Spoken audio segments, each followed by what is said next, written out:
A Country Escape, written by Katie Fforde and read by Jilly Bond. Chapter 1. The farm gate clanged shut behind her as Fran steered her little car up the steep track. Now she and Izzy had found Hilltop Farm for certain, the name was written, not very clearly, on the postbox. She felt a mixture of excitement and nervousness. This was either going to be a wonderful adventure or a humiliating mistake. She decided not to mention her feelings to her best friend. Izzy probably guessed how she felt already.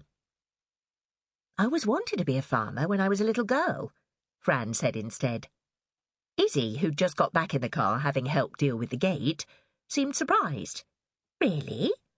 I never knew that, and we've been friends for years. I thought you'd always wanted to run your own restaurant." "That came later. I'd forgotten myself," said Fran. "But Mum reminded me at Christmas." "Do your parents think you're mad to do this?" "Yep, but they're being supportive. My stepdad thinks I'll be back with them before the end of the month, but I'm in it for the long haul."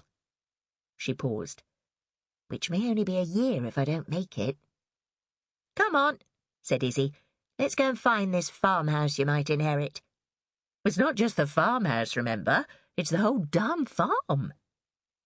Fran rounded a steep corner and tried to push her nerves to the back of her mind. Now she was finally here.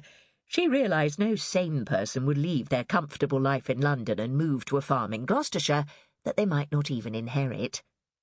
No sane person, obviously, but maybe someone like her, whose normal life had stalled rather, and who relished a challenge. A couple of minutes later they arrived, having bumped their way to the top, avoiding as many potholes as they could.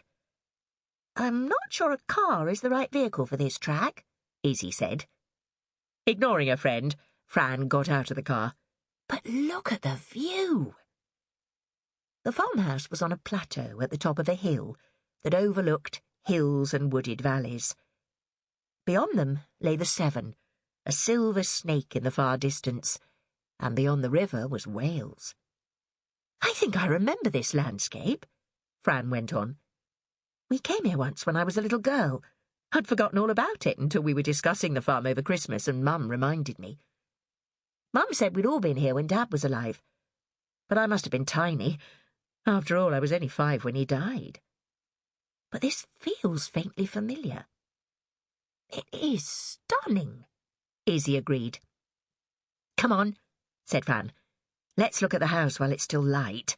It'll be dark by about 4, so we'll need to turn the lecky on. I've got a torch." She paused. January's probably not a good time to move on to a farm. Izzy laughed. "It is what it is. Let's get in." After failing to open the front door, they went round the back. "I don't think people use front doors in the country," said Fran, as they made their way round the building. "Here we are."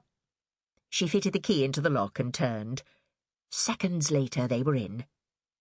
"Wow, it is dark," said Izzy. "Hang on, I think I've found the fuse box. I'll just get my torch out. There, we have light." They were in a fairly big farmhouse kitchen. The friends looked around in silence for a few seconds, taking it all in. "An open fire," said Izzy excitedly. "How lovely to have an open fire in a kitchen." "As long as it's not all I have to cook on," agreed Fran, looking round. Although the central light was on, it wasn't very bright, and created shadow-filled corners. "Oh, look," she went on, relieved. "There's a Rayburn. Probably a prototype, it's so ancient. I do hope it's not run on solid fuel." "But you're a chef. You can cook on anything," said Izzy, laughing at her friend. "I'm fine with the cooking," Fran agreed, "but I have no experience of lighting fires. Oh, phew, it seems to run on oil. And look, there's an electric cooker as well. You're in culinary clover." Izzy seemed to find Fran's dismay over the cooking arrangements highly amusing. "I'll be okay," said Fran, more to herself than Izzy. "I'm here to farm, not to cook, after all. And I really like all the freestanding cupboards and things. And the sink has a lovely view." Sample complete. Ready to continue?